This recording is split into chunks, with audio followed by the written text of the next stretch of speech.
There is a big trouble in the north, heavy trouble. Tinubu decentralizing the military base in the north and they now start locating it to the south, to the Yoruba land. And this move, it is a move that none of them believe that he can do such kind of something. And for him to decentralize the military base, because everything about Nigerian military base, training and every other things is in the north. All of them is in the north. But as for now, the Tinubu, he have signed that some of the military base and some of the training and the equipment should go back to start going back to the south, meaning to the Yoruba land. I would say northern and the southern. That is how Nigeria is being structured. But now some of the power the north have, it is now decentralizing, it is now dividing it. It is a sign that in fact I would say Nigerian unity and the Nigerian division, it is closer.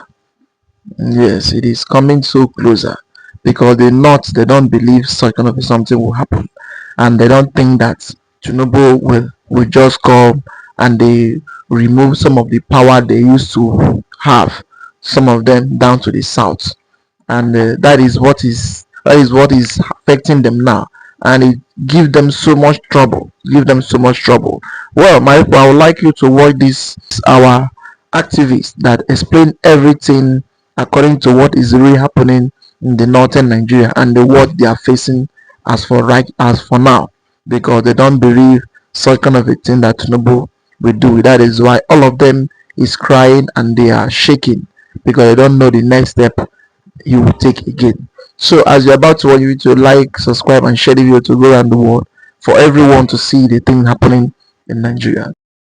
Let's look at this bold move by Tinubu to decentralize Nigerian military training base. Because before now, the only military training base we have in Nigeria is Zaria, that is Kaduna State, and currently we are seeing a new one in Osogbo, I think that's Osun State, and Nigerians are already reacting. But again, this is something no other southern president have done in the past. Even an Obasanjo, who of course is a military veteran, could not even dare this. Jonathan didn't do it. But surprisingly, in what we like trying to cut the Fulani and the North to size in terms of the power they wield in Nigerian military and other areas of Nigeria where they of course dominate, we are seeing a bold move to decentralize military training base. Of course, I think it's a good one because it is not even proper that the whole thing is concentrated in the north, because at least the south should have some sense of belonging. But before now, we understand that when the president in the past made the move to, of course, move some department of CBN to Lagos State, we saw stiff resistance, we saw opposition to that, but at the end of the day, the government actually actualized that because their intention was to move those departments of CBN to the commercial hub, of course, where the services are properly needed for purpose of efficiency and all of that. We only saw when a department of FAN was intended to move to Lagos State from Abuja, the opposition that arose from it, from the northern figures as well. But this time around, this is a very big move from the government. For the first time in the history of Nigeria, establishing another military training base in the southern part of the country. But again, let us quickly look at the first reaction. This one is, let me read from Vanguard. This one is coming from Yoruba groups applaud Tinubu on Osogbo military training depot. You go further to say that the Pan-Yoruba Social Cultural Organization, Think Yoruba First, TYF, has commended President Bola Tinubu's bold move of setting up a military training depot in Ogun State. I think it's supposed to be Osun State.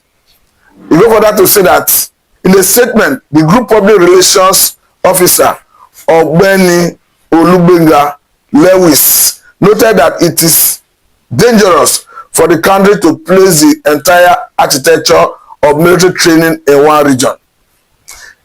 Speaking further, I say, according to the statement, Nigerians from all over the world were elated to receive the confirmation of the creation of a second military training post in Osogbo, Osun State by General Musa, Chief of Defence Staff.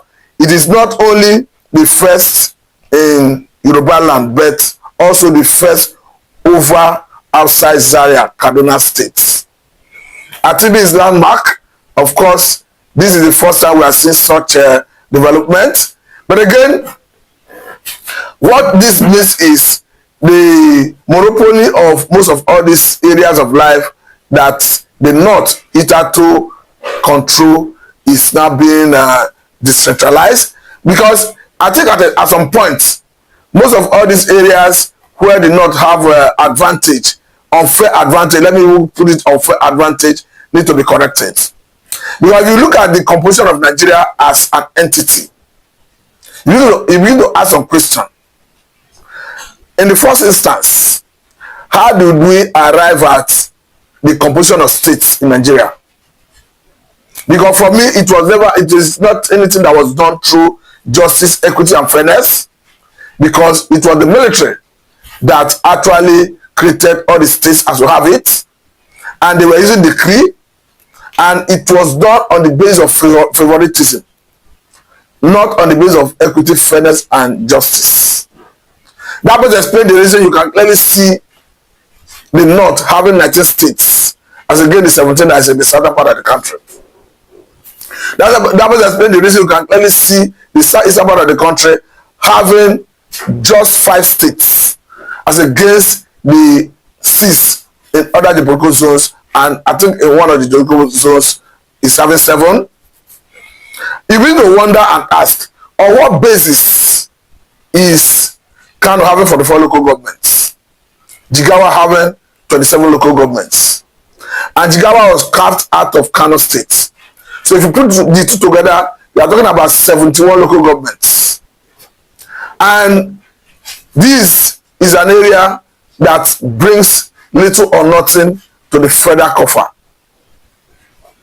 But personally, I have a first-hand experience in terms of staying in one of the northern states, Jigawa to be precise, during my youth service years. Of course, if you are posted to serve in local government secretariat, there's a common language. They say "ba aiki," meaning there's no work. So what all the workers in the local government secretariat, what they do is they only come to work at the end of the month when allocation will come. Once they receive their salary, the local government appointees and even local government chairmen collect their money, they all retire to different parts of the country and wait for another month. So it is a ritual thing, there is a routine thing. And that is because they are only depending on revenue that comes from federal government. They are not generating any revenue. And they are feeding fat on this. So I think at some point, most of all these things need to be addressed.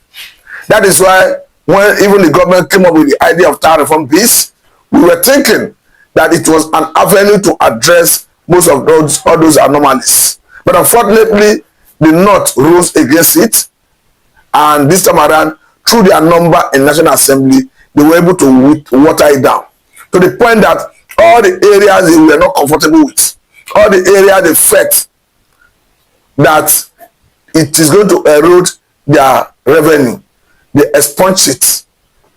And the version they finally passed, which of course the president assented to, already watered down the whole thing. So the point is, if not for the undue advantage given to them by those who created the states, they will not have the number they are using to do most of all these things. And each time you write to want to correct those anomalies, they always put up a defense, because the North is the greatest beneficiary of the current status quo, or the current fraudulent status quo of Nigeria as an entity. And again, at the same time, they refuse to give their children proper education. And the inability for them to even give their children proper education is even causing problem for everybody in the country. But currently, there is serious high level of out of school children in the north. And I saw a report from UN recently that talk about how, of course, terrorists, bandits explore those vulnerable Nigerians or those vulnerable Africans, those vulnerable people in the third world country. How they exploit them to be recruited into banditry, into terrorism and all of that. So you begin to wonder, why on earth will a country like Nigeria, in some states, you see 60-70%, 50-70%, 40-70%, 30-70% out of school children. And in some cases, it translates into more than 1 million in some states. You begin to wonder, you are talking about children of age bracket between 6 and 16. You are saying about 60-70% of that age bracket are not in school, and which translates into about 1 million people. Of course, I must say that these are potential Boko Haram members you are breeding. These are potential bandits. There's no better way to see it. So the question is, with all the resources that is going into the north, why is it difficult for them to educate their children? More so, as a Jonathan government made conscious effort to take them out of that quagmire, because we remember that under President Jonathan, the government of Jonathan was building Almanjeri schools in almost every nook and cranny of the north. But the north did not see it as a good thing. Let me even say the leaders in the north never saw it as a good thing. Because otherwise, by now, they should have taken the cue from there and start in that trajectory. Why is it that none of the northern state governors saw it as a good thing to take it off from there? But at the end of the day, Jonathan was rejected by the north. He was voted out. But after being voted out, they did not see it as a necessity to continue in that trajectory. Understand that they did not value value Islamic knowledge, no doubt, and nobody is saying they should not do that, because they will always want their children to go and acquire Islamic knowledge. But the question is, as you acquire Islamic knowledge, those children should be given opportunity to acquire Western education to add to their life. Because whether we like it or not, that will help the region to develop their human capital. Because even before now, if not for the proliferation of private schools, whether the level of tertiary institutions, secondary schools, you will understand that the North have successfully asked the southern part of the country to vote for them through coastal system. Whether in the federal government tertiary, whether in the federal government schools, unitary secondary schools, whether in federal universities and all of that, quota system was a way of the North asking the South to vote for them. And one thing it does is it promotes mediocrity above meritocracy, because it gives undue advantage to those who are not knowledgeable enough, who are not intelligent enough to compete with their peers in the southern part of the country. And that has been the order of the day, if not for the proliferation of private schools and state-owned schools. So, for me, I always say it, that the North have a lot to do to save this country from all this bad situation. Only recently, we saw the governor of Zamfara State making it very clear that some of the bandits are those, of course, who hail from their state, who they know where they come from. What does that tell you? It's very clear. It tells someone that these people are doing this because they could not get good education, parental care, societal care from the cradle. Because any child is born and allowed to go in the wild without proper parental care, without proper societal care, the evil ones, the bandits, the terrorists will write their own value system in that child. Hence, the psychologist sees the brain of the newly born child as a tabula rasa, a clean slate, on which the critical write anything he or she wishes to write. So by the time the society, the guardian, stakeholders refuse to write the norms of the society into the child, of course, bandits, Boko Haram, will help them to write their own value system. I think that's the consequence we are all facing. Seeing our children, youths could be recruited into banditry, in some cases into suicide bombing, which could have been prevented if those people get proper orientation. So whether they not like it or not, they have a duty, particularly the leaders, have a duty and responsibility to train their children. Because the money that is being used to fight insecurity could have been used to address all other areas of human endeavor. And as we have it, that same insecurity we are seeing in the north, that was so restricted to the north, is now being exported to the southern part of the country. Because the level of insecurity we now have in the southern part of the country is almost equating what is in the northern part of the country. Talking about kidnapping, raping, maiming, kidnapping for ransom, banditry, and all of that. Before now, it is only restricted to the northern part of the country. The only difference we now have is that there is no known bandit leader of certain extraction. Like we have the likes of Toji Bello, the likes of Ada Aleru, who are purely people from the north, but their lieutenants already infiltrated into the southern part of the country to come and wreak havoc. So that is why the earlier is addressed, the better. So that even all the attempt, all the effort of federal government to lure investors into the economy will be eaten on mirage if this insecurity is not addressed.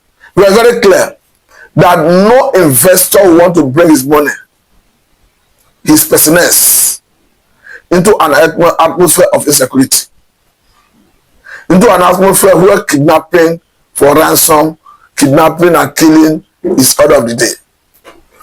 That is why I'm making it very clear that the federal government should know that Nigerians, particularly the patriotic ones, are solidly behind the government in their quest to rid the society of bandits. For me, the best the government could do is to go ahead to acquire monopoly of currency power, spoil the bandits out of their holes, set them running and bring them to justice to act as deterrent to others. Whether the likes of Ada Aleru, the likes of Toji Bello, they must all be taught the bitter lesson of the might of a nation. Oh yes, you have said it all. You have said it all. And I would say that they are not really happy with the old things the way it's going. They are not happy because they believe that everything, mostly because the heart of a country, the power of a country is military. So there is now, it stands now, some of the power they used to have or they used to claim, it is now getting back to the south. It is affecting them badly. It is affecting them, and it will make some of all those bad ones that is in them will start going out. But what I would say is that what we need mostly in the east is for him to fast and raise Mazinam Nikano for us, because holding him, it is not the end of banditry, and it is not something that will stop banditry or that will stop bringing people down. Mazinam Kano, he commits no crime and he's fighting for his right and for his justice. That is what he's fighting for, and against all those terrorists or something. So, what do you think about the whole scenario, the whole thing happening in Nigeria? I would like to hear your comment down below. Like, subscribe, and share the video to go around the world for everyone to see things happening in Nigeria. Thank you.